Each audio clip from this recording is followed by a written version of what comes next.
We'll answer your questions at the end of the workshop. My name is Caroline Odije. I'm a nurse. I have worked with seniors at senior homes for years as a personal support worker before I went ahead as a senior to become a nurse.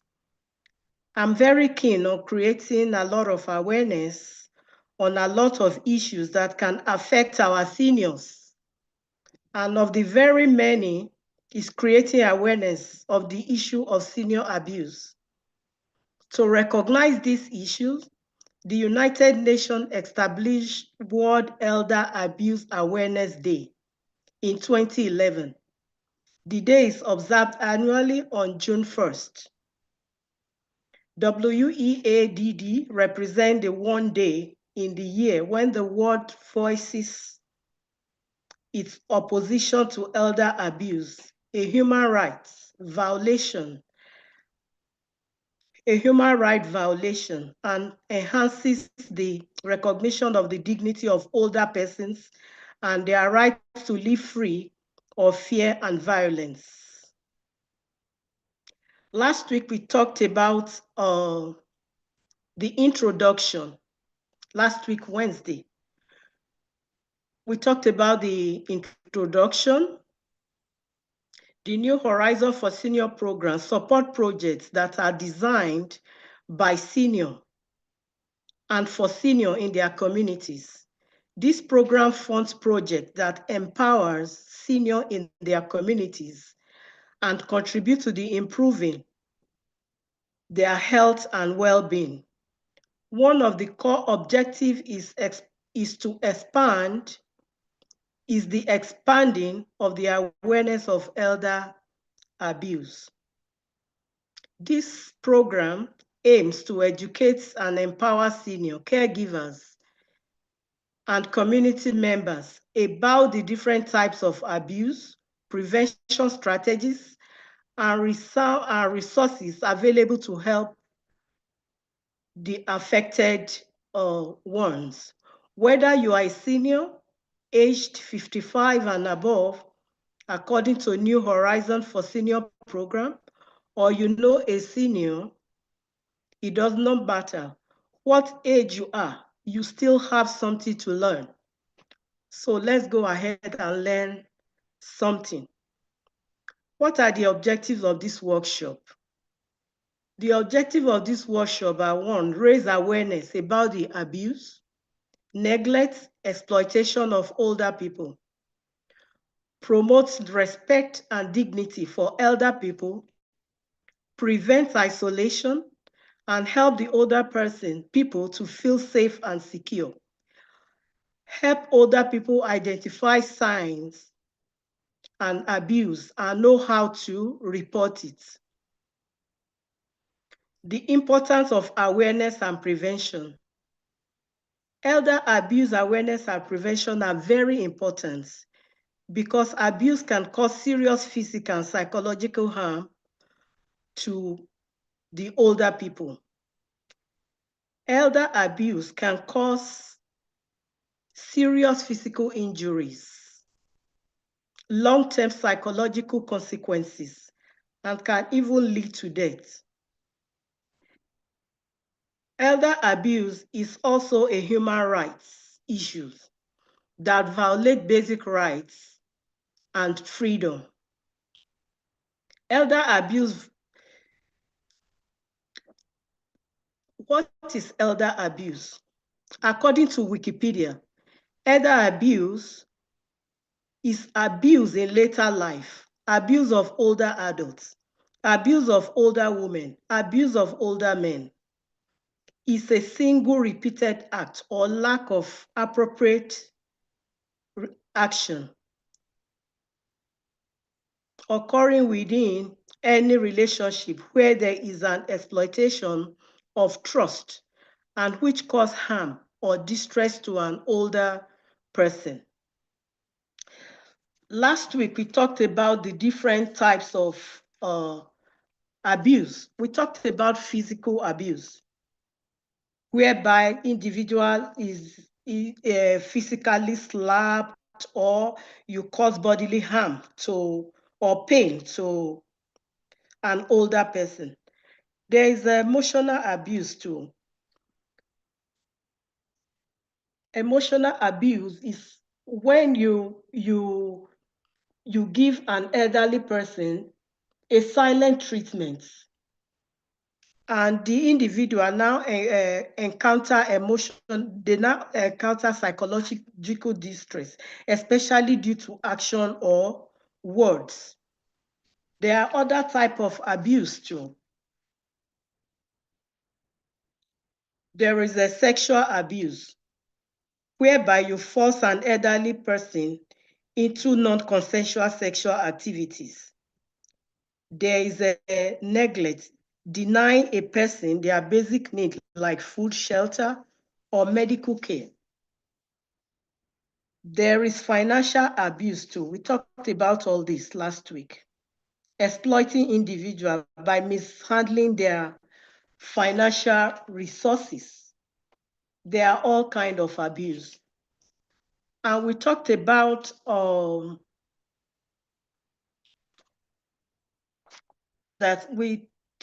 the statistic that women are more likely to experience intimate violence during their lives.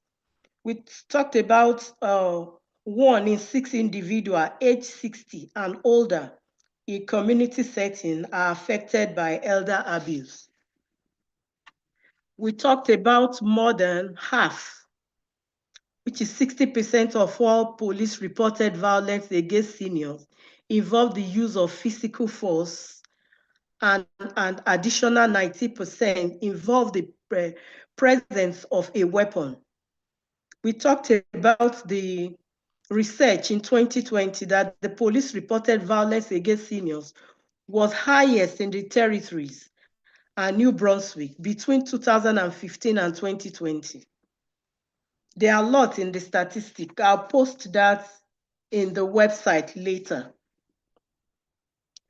This abuse, we talked about how to recognize it. We are going to talk more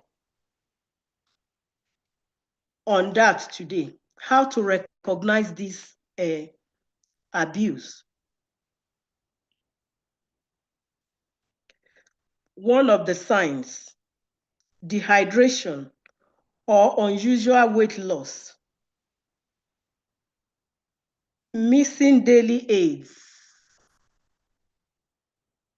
Missing daily aids is one of the recognition. Unexplainable injuries, bruises, cuts, sores on the elderlies. Then the impact of this abuse on seniors. You see them, they are becoming anxious, anxiety. They are withdrawing they are isolating themselves from what they normally love. They are becoming depressed. Money is disappearing from their accounts without being accounted for. Knowing all this, how do we go about preventing this abuse? First step, stay connected. Stay connected. Don't keep to yourself. Speak out.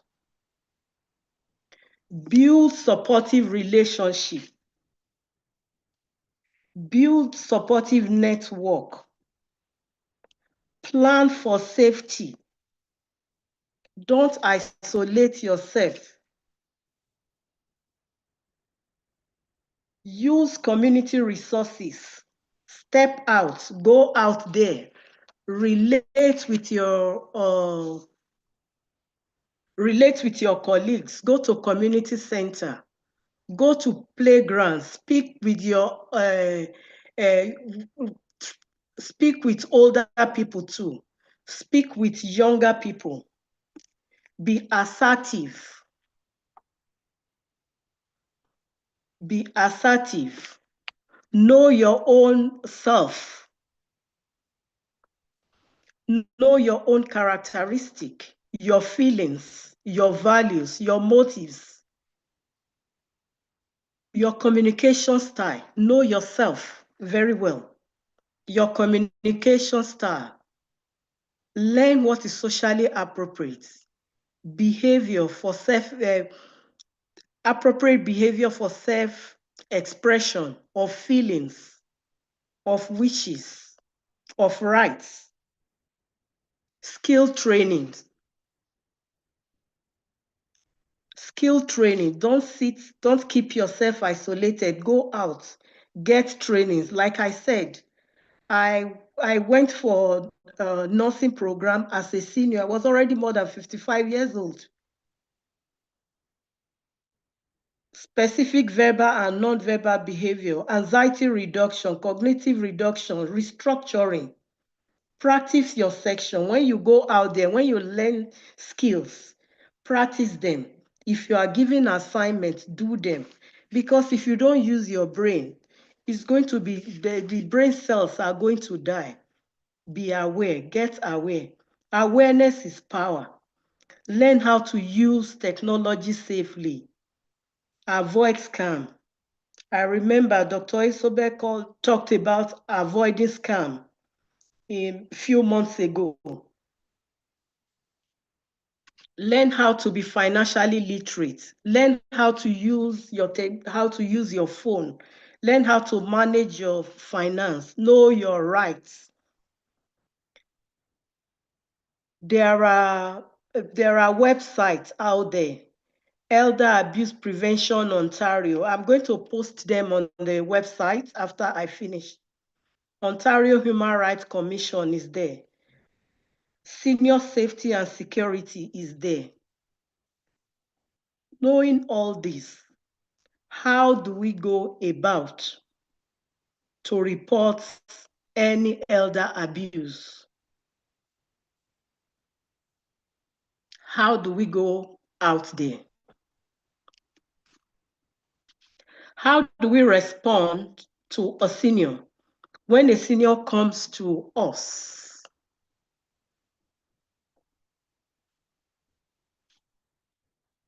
When a senior comes to us and say they are being abused, or you see the sign,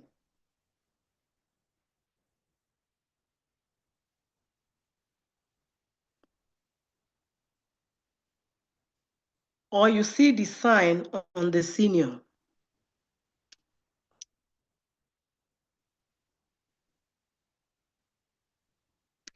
how do you address it? Respectfully talk to the elder. Respect their values and personal decision. Seek consent, empower them, tell them what is out there, give them information, let them know that it's going to be confidential. You're going to keep everything private. Seniors, make friends with younger generations. Have friends. Don't keep to yourself. How do you respond to abuse? There is a 24-hour line there. 24-hour line there is 1-800-490-8505. You can go to Elder Abuse Ontario. Fact sheet is there. I'm going to post it on the website. Today I'm going to emphasize on importance of enhancing counseling, because counseling is very important for somebody that has been abused. It's very important for recovery. Counseling. Counseling promotes emotional support and affirmation. Support them emotionally, affirm them, because you don't know what their abuser must have told them. They are ugly, they are nothing. They may be very down at this time and they don't know what to do. Provide emotional support. to the abused and affirm them. Let them know that they are very important. That is why you have stepped up to speak with them. That is why you are stepping up to speak for them. Assist victim in processing trauma and building coping skills. Aid in restoring self-esteem and empowerment.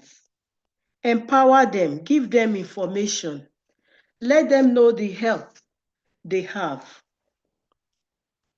I know, like now, current state of counseling services for abused and their family, they have limited access to specialized counseling.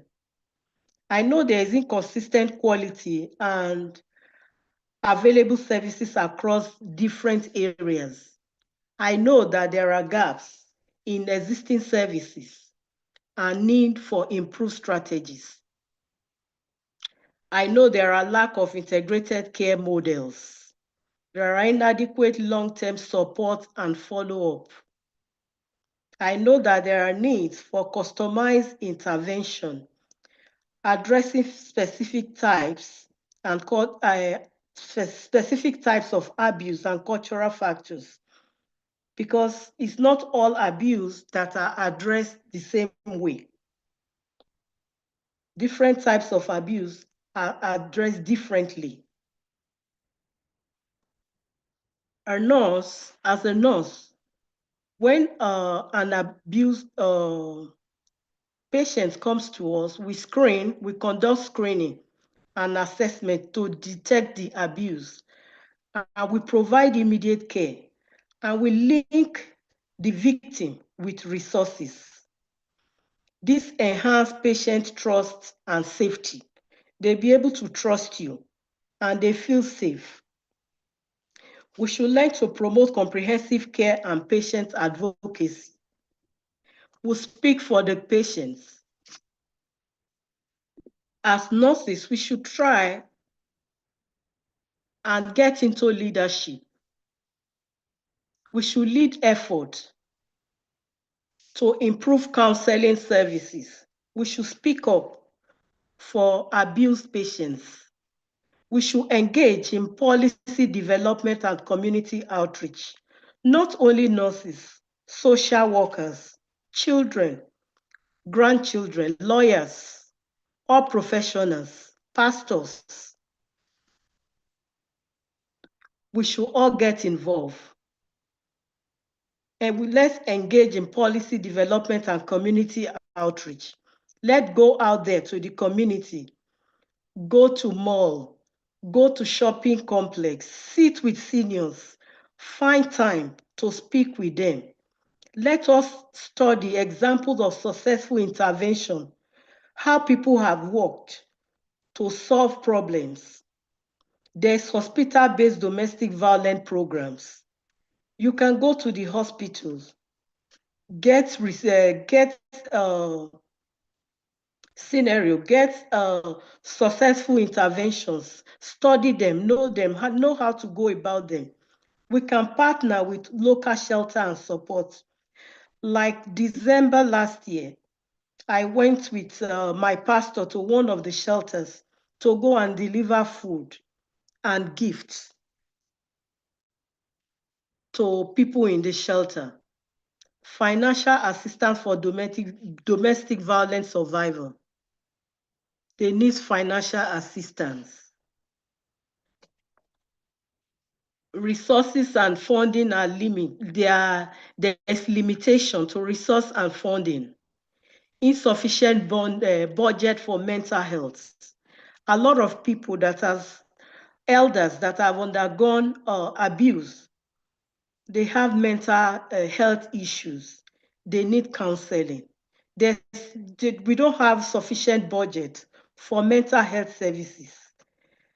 If somebody have to go for the private, they are very expensive, as high as $180 per hour, $200 an hour. They can't afford that. Limited availability of trained counselors. We need more counselors. People step forward Speak about it in churches like we are doing. Training deficiency for nurses and other healthcare professionals. They can't do it alone. Lack of education on recognizing and addressing abuse. Once you miss it, when they speak to you, you miss it, they might not come to you again. We need to get it at that time.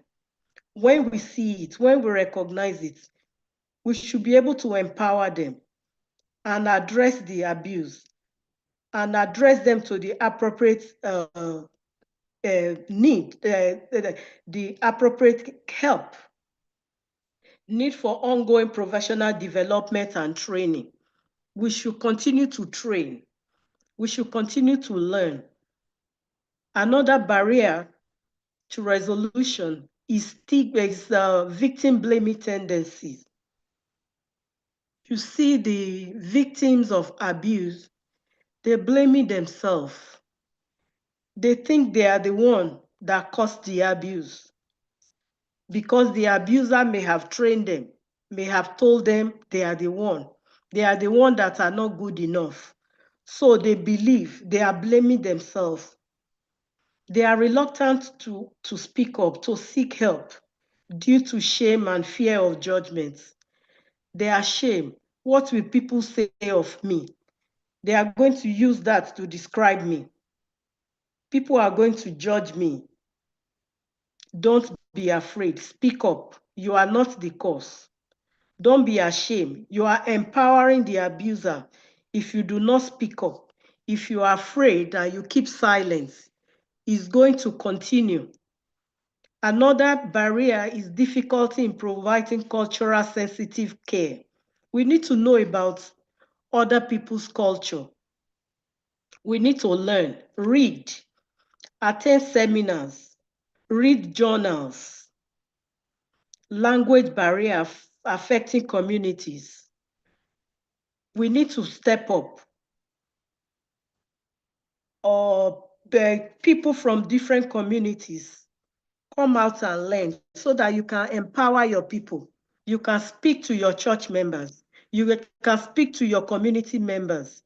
You can speak to your house fellowship members about abuse and how to get help. Another barrier is inconsistent legal protection and enforcement. Sometimes people are afraid that the abuser may come after them. They are afraid that they are not well protected. They may come after their children. We need to empower them by speaking to them, by educating them, by empowering them. Another barrier is complexities in navigating the legal system for victims. Lawyers need to speak, lawyers need to come up too. You need to come and learn. You need to go to the community where you can find those that are abused. Financial dependence on abusers. Another barrier is financial dependence on the abusers. The abuser might be the breadwinner. It might be the son or the daughter that provides for the senior, so that when he's abusing the senior, they will not speak up because they are afraid that they will not get help, that they are going to be neglected. Empower them, let them know that they can get help out there. Limited economic opportunities and support system for survivors. We need to provide for abuse survivors. We need to empower them. We need to let them know that they are loved. Advocating for more government and non-government funding. We need to go out there, advocate for elders that has been abused. We need to advocate for them we need to go out there and advocate for them. We need to go to non-governmental funding, speak to them, let them know what is going on in the community, let them know how they can help, let them know that people really need help. allocating resources to expand service capacity and reach. We need to advocate for resources to be for resources to be released to expand service capacity and to reach those that have been abused that need to be helped. Strategies to overcome barriers. We have seen all the barriers. We have seen all the barriers there. Some of the strategies to overcome barriers: enhancing training for nurses and healthcare professionals and other professionals too. Developing comprehensive training modules on abuse identification and support, just like we are doing. Speak in communities, speak in churches, speak in your local meetings, speak in wherever you are. Develop comprehensive training modules on abuse identification, how to identify abuse and how to support them. Include abuse-related topic in nursing curricula and continuing education. Add more abuse-related topics in nursing curricula, in other professionals, in other professions too. Let them learn about how to recognize abuse and how to get help for them. Forming partnership with local NGOs and community leaders. Let us go out there. Let us speak for those that have been abused. Let us create multidisciplinary teams to provide holistic care that is putting everything into consideration: the emotion, the physical abuse, the emotional abuse, the after effect of the abuse on the individual, the elder that has been abused. Advocacy for policy and legal reforms. We can lobby for stronger legal protection for abuse victims because they want to know that they are protected. They want to know that when they speak out, the abuser will not be able to go after them. Let us promote policy that fund counseling services, because counseling is very, very important. Let us integrate cultural competence into counseling practices. Let's learn about other cultures. Let us of different cultures step up, offering language support and translation services. I know this is like in the hospital, this is available. We want it to be available in the community too, in the churches, in the places where you can meet, where you can see the elders, where you can relate with the elders. Let us promote public awareness. Let us continue to campaign, launching campaign to raise awareness about abuse and available support. Let us continue to educate the public on recognizing abuse signs and seeking help. Most times they don't know that there are help, that they can get help out there. If they know, if they are empowered, they are going to speak up. They will not keep silence. Thank you.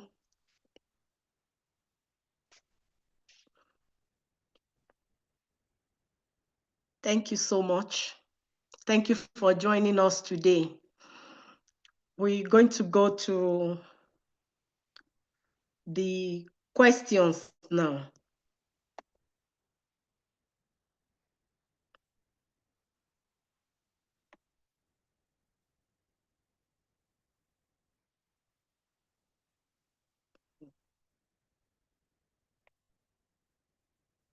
Okay.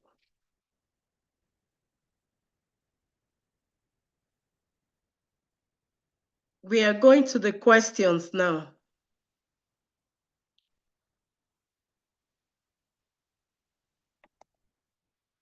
I know last week some questions were asked.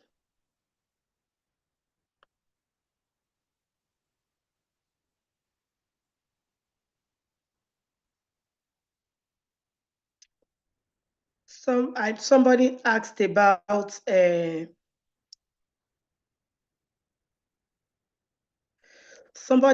about how youth can get involved last week. Like I said, youth can take courses. Youth can go. Youth can promote public awareness campaign, launch a campaign to raise awareness about abuse and available support. They will only know this if they study about it. I'm going to post some link on the website on how you can get help for elders that have been abused.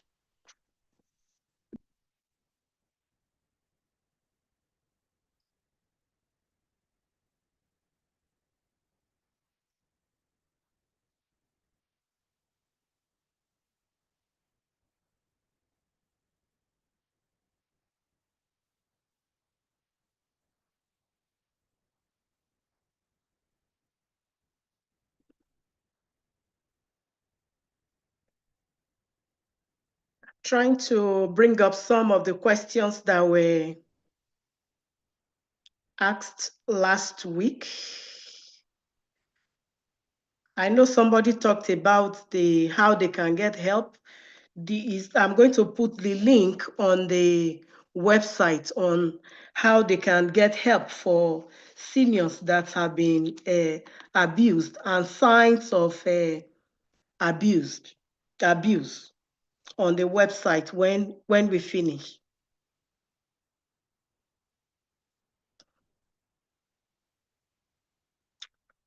No question?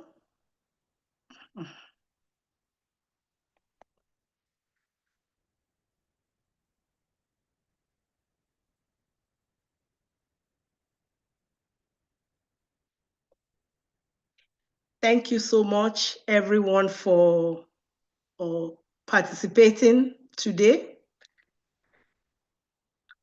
Okay, there is a question. What do you do when you see a senior that is a stranger and you suspect abuse?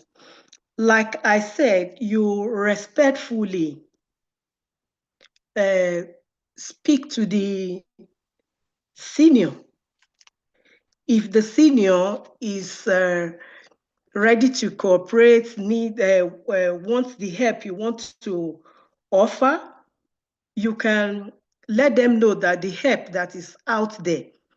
Sometimes they might tell you, no, I don't want to talk about it. I don't want to speak about it.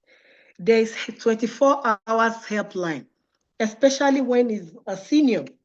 There's 24 hours helpline. I'm going 1-800 number. I'm going to put it on the website. Call. They will keep everything confidential. They keep everything private, but they will get to the roots of the abuse. They will surely investigate it and get to the roots.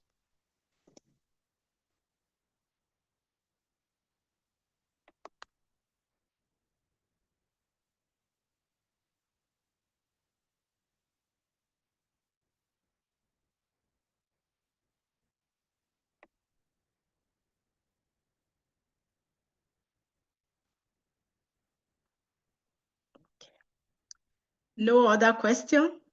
Okay.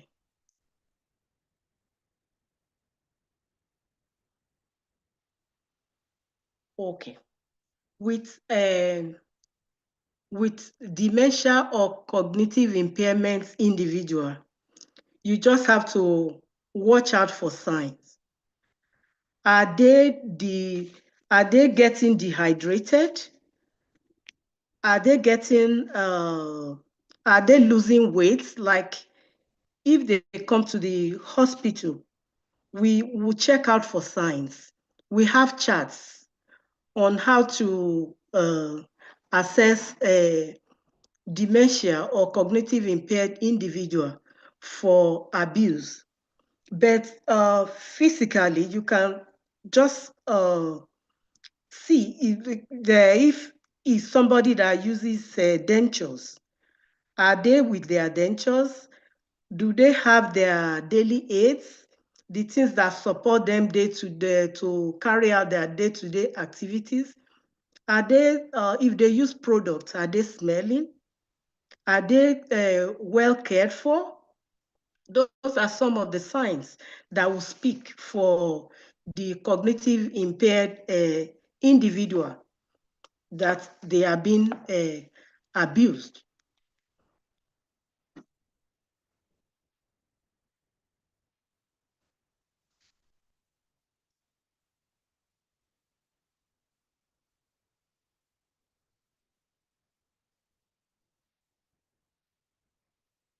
And moreover, if you normally see them in the program, you see that they are not they are not coming for programs anymore. You need to call them. You need to go look for them, check out on them, know what is going on with them. That is the only way you can know whether they are being abused or not.